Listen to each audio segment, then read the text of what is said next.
Hola, en este video hablaremos de los signos cutáneos de enfermedades hematológicas. Este video fue realizado por Jessica Hernández González y Emairani Tobar García. Los temas de los que hablaremos en este video serán púrpura trombocitopénica, coagulación intravascular diseminada, crioglobulinemia, leucemia de piel, histiocytosis de células de Langerhans y mastocitosis. El primer tema que veremos en este video es púrpura trombocitopénica. La púrpura trombocitopénica se caracteriza por hemorragias cutáneas que se presentan en pacientes con disminución de recuento de plaquetas.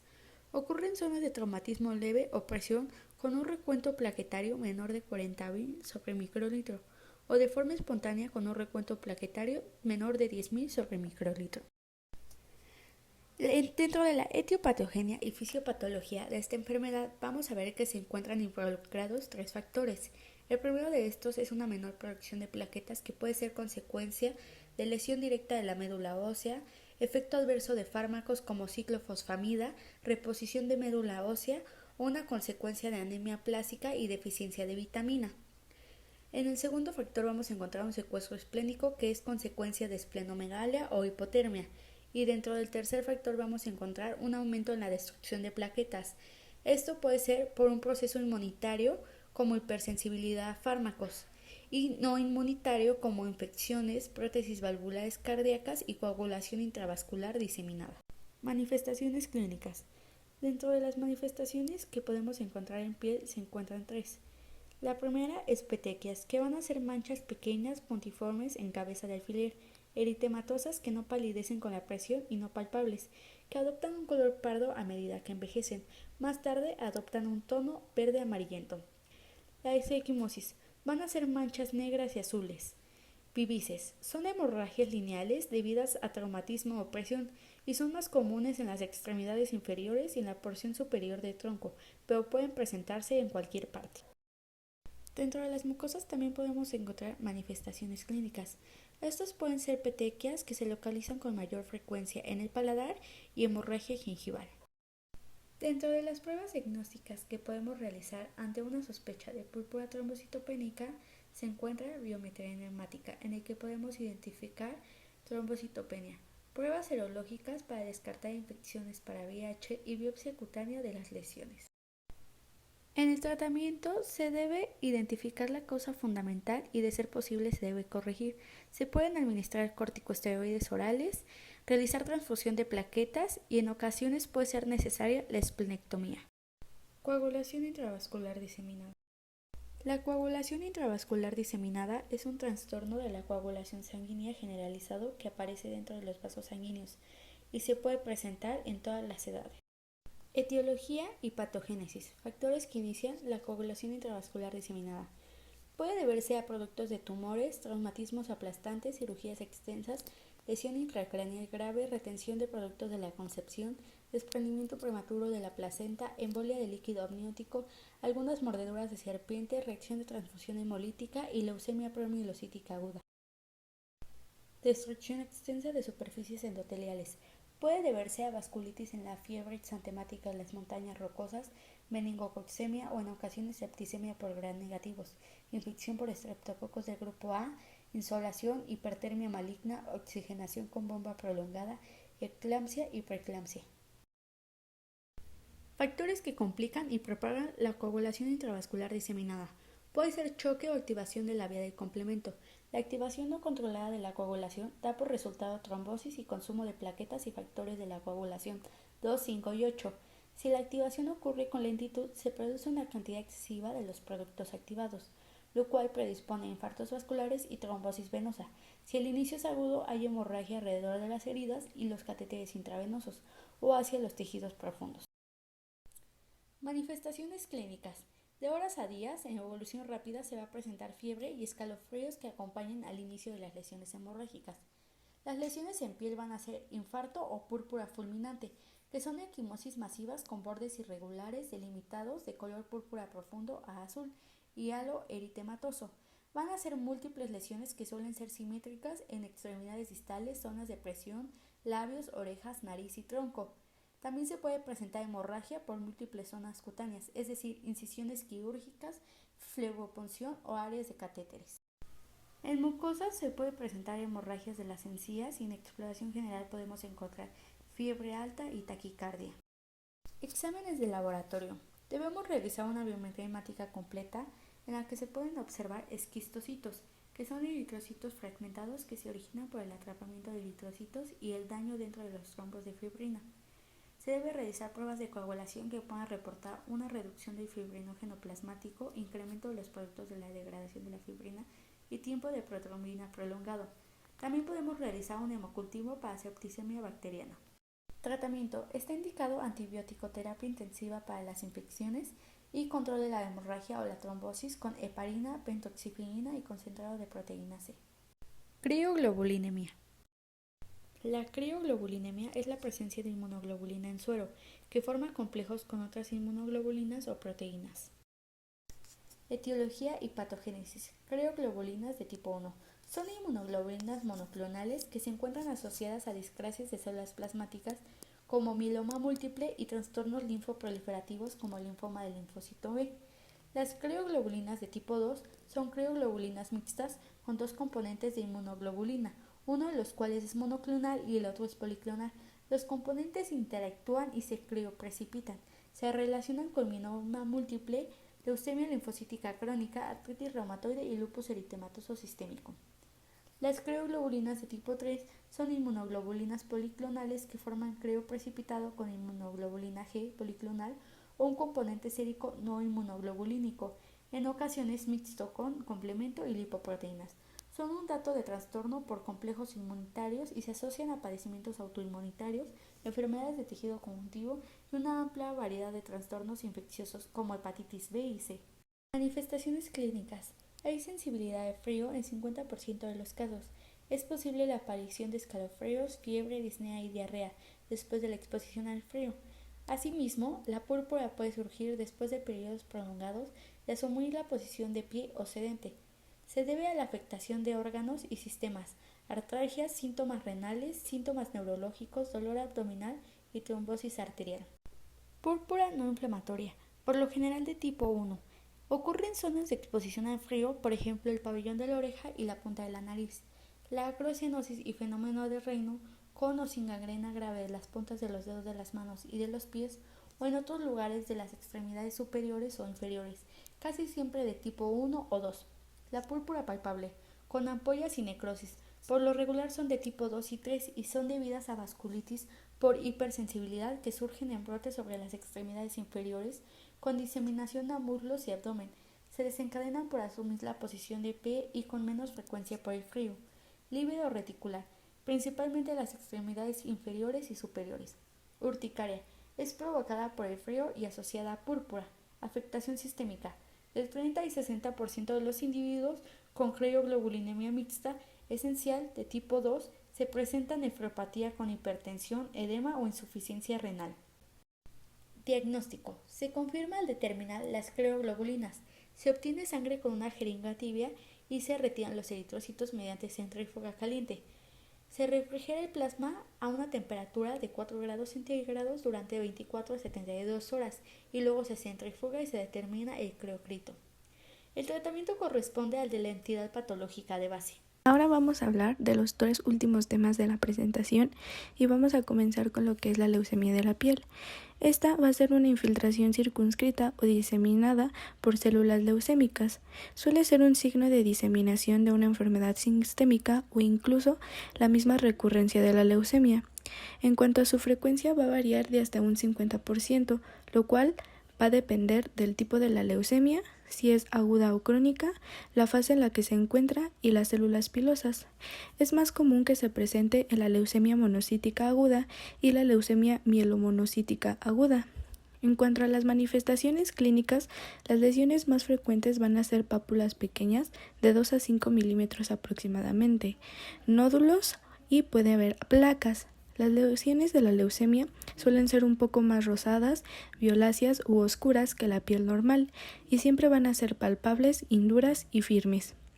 Se van a clasificar en dos tipos, que va a ser la circunscrita o la diseminada, y por lo general esta se va a encontrar en lo que es el tronco, las extremidades y la cara, pero puede aparecer en cualquier lugar del cuerpo. Puede ser hemorrágica cuando acompaña a la trombocitopenia o ulcerarse, y muy raras veces se detecta eritrodermia. En cuanto a los trastornos inflamatorios que siempre van a acompañar a la leucemia, va a ser el síndrome de Sweet, la pioderma gangrenosa bulosa, urticaria y vasculitis necrosante. En cuanto a nuestro diagnóstico, tenemos que se va a establecer mediante las manifestaciones clínicas y se va a confirmar con una biopsia de piel, pero también podemos utilizar lo que es la determinación del inmunofenotipo, estudios de reordenamiento del receptor del linfocito B o T y pruebas hematológicas con análisis completo de médula ósea y frotis en sangre periférica. Para nuestro pronóstico de la leucemia se va a asociar de manera directa con el pronóstico de la enfermedad sistémica que está provocando estas lesiones. Y por último, el tratamiento suele dirigirse a la propia leucemia. Sin embargo, se puede utilizar la quimioterapia sistémica, ya que esta es suficiente para la remisión de la médula ósea, pero no siempre va a ser eficaz contra las lesiones de la piel. Por lo tal, se puede necesitar una combinación de la quimioterapia y tratamiento local con haz de electrones o PUVA, que son buenas para las lesiones resistentes a la quimioterapia antineoplásica. Histiocytosis de células de Langerhans. La histiocytosis de células de Langerhans es un grupo idiopático de trastornos que desde el punto de vista histológico se caracteriza por la proliferación y la infiltración de tejido de células de Langerhans. Para nuestra clasificación se van a dividir en dos tipos, la unifocal y la multifocal. En cuanto a la unifocal, se va a manifestar con más frecuencia como una sola lesión en la piel o en los tejidos blandos. En cambio, la multifocal van a ser múltiples lesiones que interfieren en la función de las estructuras circunvecinas y también va a alterar lo que es la piel, los tejidos blandos, los ganglios linfáticos, los pulmones e incluso la glándula hipófisis. Vamos a tener unos síndromes clínicos en los cuales va a estar presente lo que es la histiocytosis. En primer lugar tenemos el granuloma eosinófilo, donde las lesiones van a ser unifocales. La enfermedad de Hand, donde las lesiones van a ser multifocales, crónicas y progresivas. La enfermedad de Lerer, donde va a ser multifocal e incluso más invasiva. Y por último, el síndrome de Hashimoto, que es una variante benigna de cicatrización. En cuanto a nuestra epidemiología y la edad de inicio, va a depender del tipo de histiocytosis que se tenga. En cuanto a la histiocytosis unifocal, va a ser más frecuente en la infancia y en la adultez temprana. La multifocal es más común en la infancia. La enfermedad de Lerer es más frecuente en la lactancia y la infancia, pero también se puede encontrar en la forma adulta. La enfermedad de Hand surge en la infancia y es crónica progresiva. Y por último, el síndrome de Hashimoto, que aparece en la infancia y cicatriza de manera espontánea. En cuanto a nuestro género, es más común en hombres que en mujeres y su frecuencia es muy poco común, ya que se estima un 0.5 por cada 100.000 niños aproximadamente. En cuanto a las manifestaciones de la piel, estas va a depender también del tipo de histiocytosis que se tenga. Si va a ser unifocal, vamos a encontrar edema sobre la lesión ósea, que puede ser el húmero, la costilla y la apófisis mastoides, y va a estar hipersensible.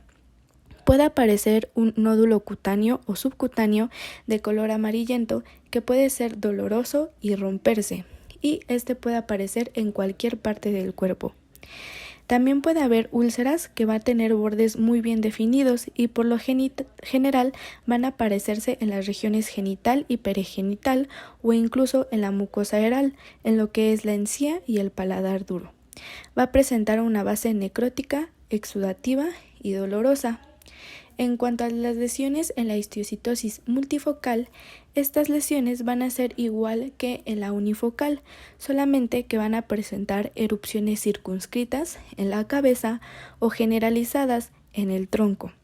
Las lesiones van a ser papuloescamosas, parecidas a la dermatitis seborreica, descamativas y oleosas, o a la dermatitis eczematosa.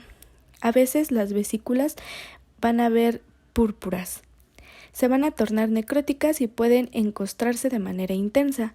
La eliminación de las costras va a dejar pequeñas úlceras superficiales.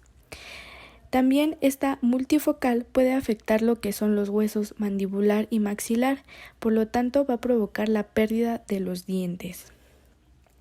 En cuanto a los exámenes de laboratorio, se va a realizar un examen histopatológico en donde se va a encontrar proliferación de las células de Langerhans con abundante citoplasma eosinófilo, pálido y de bordes de células no bien definidos. Se caracteriza por un núcleo con forma de riñón hundido y cromatina finamente dispersa. Para nuestro diagnóstico se va a confirmar por medio de una biopsia. Esta puede ser de piel, hueso o tejidos blandos y órganos internos, pero como la piel es el órgano afectado más frecuente después del hueso, la biopsia de la piel tiene una gran importancia diagnóstica.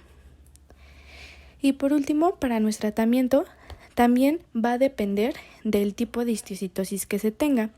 Si hay unifocal, el tratamiento va a constar en un legrado con o sin relleno de fragmentos, una radioterapia en dosis bajas de 300 a 600 rads aproximadamente, corticosteroides dentro de las lesiones y las lesiones que se encuentran en tejidos blandos se les va a realizar extirpación quirúrgica o radioterapia en dosis bajas. En cuanto a la multifocal, aquí lo que se va a realizar va a ser vasopresina y hormona del crecimiento. También se puede utilizar radioterapia en dosis bajas y un tratamiento sistémico con corticosteroides y vinblastina, los cuales pueden utilizarse como fármacos individuales o combinación. En los pacientes que no reaccionen se puede utilizar la poliquimioterapia y como última opción el trasplante de médula ósea. Para las lesiones de la piel en general, se van a utilizar corticosteroides para las que no están bien definidas y también tacrolimus tópico e imiquimod. Para las lesiones extensas o generalizadas, el tratamiento mejor es puba o mostaza nitrogenada tópica, pero también se puede utilizar la talidomida oral. Mastocitosis. La mastocitosis es una acumulación anormal de células cebadas en la piel y en los diversos órganos. En cuanto a su edad de inicio, es más común entre el nacimiento y los 2 años de edad en un 55%, pero la mastocitosis puede aparecer a cualquier edad. La que inicia en la lactancia pocas veces se acompaña de mastocitosis sistémica. Es más común en los varones y su prevalencia se desconoce. En cuanto a la patogénesis, sabemos que la proliferación de las células cebadas en el ser humano va a depender del ligando KIT, y KIT es el receptor del factor de la célula precursora. Por lo tanto, se han identificado mutaciones de c-KIT en la sangre y los tejidos de los pacientes con mastocitosis. Las células cebadas contienen varias sustancias activas que van a generar las manifestaciones clínicas de dicho trastorno. Entre ellas tenemos la histamina, que va a provocar urticaria y síntomas digestivos, la prostaglandina D2, que va a provocar rubefacción y síntomas cardiovasculares, broncoconstricción y por último síntomas del tubo digestivo, la heparina, que produce hemorragia y osteoporosis y por último la proteasa neutral hidrolasa ácidas, que va a provocar fibrosis hepática en parches y lesiones óseas. En cuanto a las manifestaciones clínicas, debemos de saber que la mastocitosis se va a clasificar en 2 tipos, la circunscrita y la generalizada. La circunscrita se caracteriza por ser nodular y la generalizada por ser maculopapulosa, con placa papulosa, urticaria pigmentosa, telangiectasia macular eruptiva persistente y por último la difusa. Una característica muy importante que debemos tener en cuenta va a ser el signo de Darrier, ya que es muy característico de esta patología. El signo de Darrier consiste que al dar golpecitos en la lesión va a producir prurito y una roncha. Ahora sí, pasando a las manifestaciones clínicas, primero tenemos a las lesiones cutáneas circunscritas, las cuales van a ser anomalías maculosas o papulosas nodulares, que a menudo van a ser solitarias, pero también pueden ser múltiples. Van a ser de color amarilla a rosa bronceado y estas se van a volver eritematosas y elevadas cuando se golpean levemente debido a la desgranulación de las células cebadas, por lo tanto un signo de Darrier positivo. En algunas de las pacientes estas lesiones se pueden volver bullosas. Pasando a las generalizadas, vamos a tener al principio la placa papulosa. Estas placas van a ser de color bronceada, a veces amarillentas, de hasta 2 a 5 centímetros. Van a estar bien definidas y con contornos irregulares. El signo de Darrier va a estar positivo y no va a haber descamación. En ocasiones se van a formar ampollas después de la frotación. Se puede observar principalmente en los lactantes y en los niños. En la urticaria pigmentosa vamos a presentar manchas bronceadas a purpúricas levemente elevadas de color bronce o pardo. Estas se van a encontrar diseminadas y son escasas, con distribución simétrica generalizada. Van a tener el signo de Darrier positivo también después de la frotación, y en los lactantes pueden convertirse en ampollas. La urticaria pigmentosa aparece en la lactancia o por primera vez en adultos, por lo cual se puede observar rubefacción de color rojo brillante cuando ocurre después de frotar la piel o incluso después de la ingestión de alcohol y sus compuestos. Pasando a la telangiectasia macular eruptiva persistente, vamos a encontrar manchas con forma de pecas de color parduzco a rojo con telangiectasias finas en las lesiones crónicas. Van a haber centenares de lesiones, en tronco es más común que en extremidades, y van a provocar dermografismo. Surgen solamente en adultos y son muy infrecuentes. Y por último, la mastocitosis difusa, lo cual va a observar un aspecto amarillento y engrosado de las zonas extensas de la piel, con un aspecto pastoso, parecida al cuero. Los pliegues cutáneos van a estar acentuados, sobre todo en lo que es la axila y el ingle, y pueden aparecer grandes bullas después de traumatismo o de forma espontánea. Es muy infrecuente y aparecen en todas las edades. En cuanto a los exámenes de laboratorio, se va a realizar una dermatopatología donde vamos a observar acumulación de células cebadas de aspecto normal en la dermis, infiltrados de células cebadas que pueden estar esparcidos o agregados y tener una distribución perivascular o nodular. En cuanto a la biometría hemática, vamos a encontrar anemia, leucocitosis y eosinofilia. En la sangre van a haber concentraciones elevadas de la triptasa y en la orina van a haber un incremento de la histamina en la orina. En la médula ósea se va a realizar una frotis o biopsia para identificar las características morfológicas y los marcadores de la célula cebada. Para nuestro tratamiento, el primer paso va a ser evitar todos los fármacos que originen desgranulación de las células cebadas y liberación de la histamina. Se le va a dar antihistamínicos tanto contra receptores H1 como H2, solos o con cetotifen. Se puede dar también cromoglicato disódico 200 miligramos 4 veces al día, que puede mitigar el prurito y la rubefacción, pero no va a apoyar en las lesiones de la piel. Para el tratamiento en las lesiones de la piel se va a utilizar PUVA, que es muy eficaz.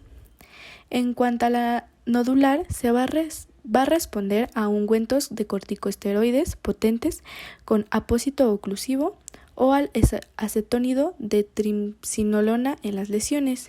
Y por último, para las telangiectasias se va a utilizar el colapso vascular con epinefrina. Eso sería todo por nuestra parte y muchas gracias.